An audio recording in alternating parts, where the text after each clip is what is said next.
There's disturbing news just out from London. An independent international tribunal concludes that China is killing prisoners in order to harvest their organs. Organ transplant tourism to China is big business and big dollars are involved. The tribunal found that some of the victims of the forced organ harvesting are detainees from the Falun Gong movement.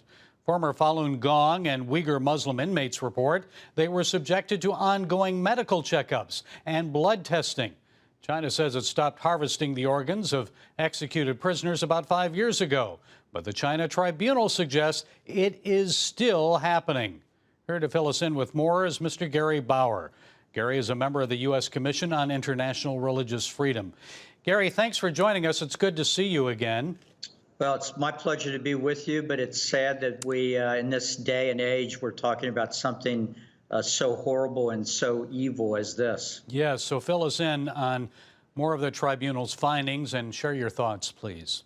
Well, this is a very credible group. The chairman of it, Sir Jeffrey Nice, has devoted years of work on human rights issues.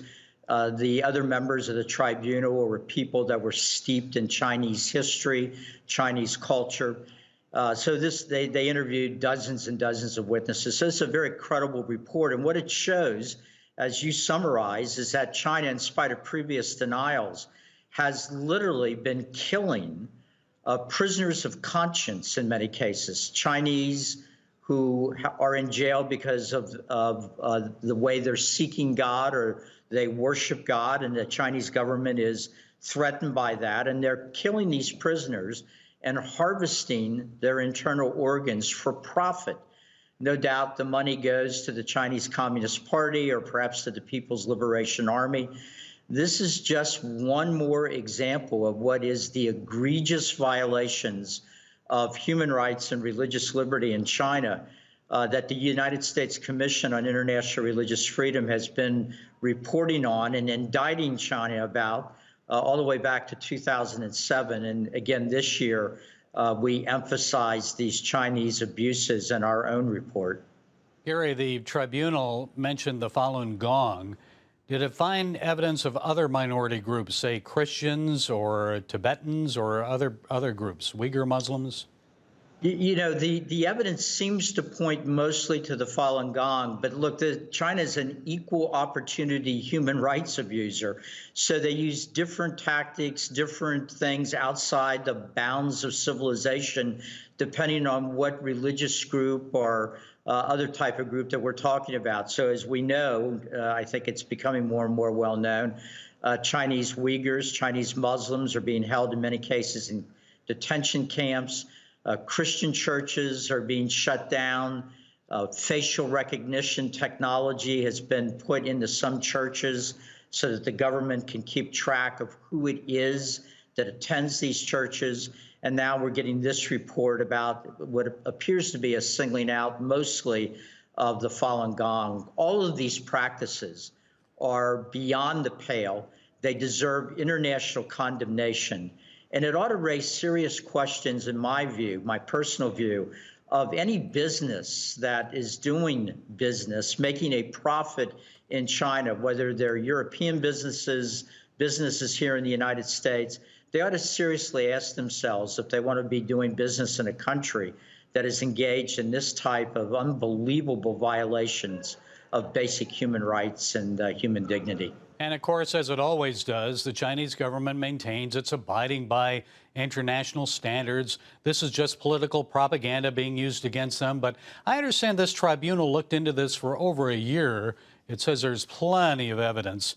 Where did all the evidence come from, Gary? Do you know?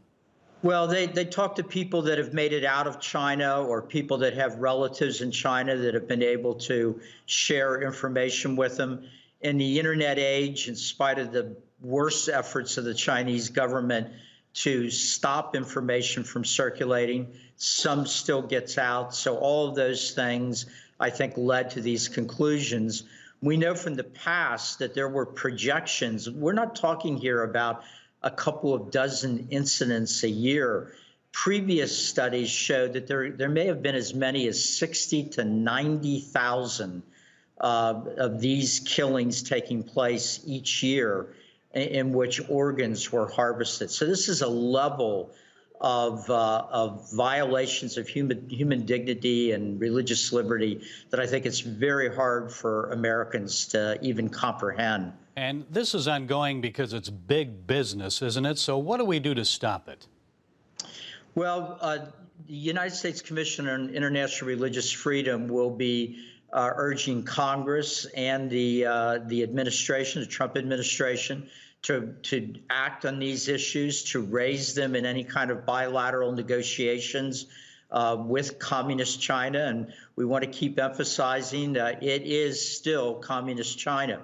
I think all these years of normalization of relations with China, we've tended to forget what kind of a regime it is. It ends up that all this trade with China ended up changing us, I'm afraid, more than it changed China. But we do think there are things that our government can do, our Congress, the State Department, the administration, and we will work with all branches of government to help give them guidance on this in the hope that these issues will be raised with greater frequency and with more passion. And I know you and other commissioners from the U.S. Commission on International Religious Freedom always say there has to be linkage to religious freedom and trade with China. So Gary Bauner, the U.S. Commission on International Religious Freedom, thank you so much for joining us. Thank you for your insights.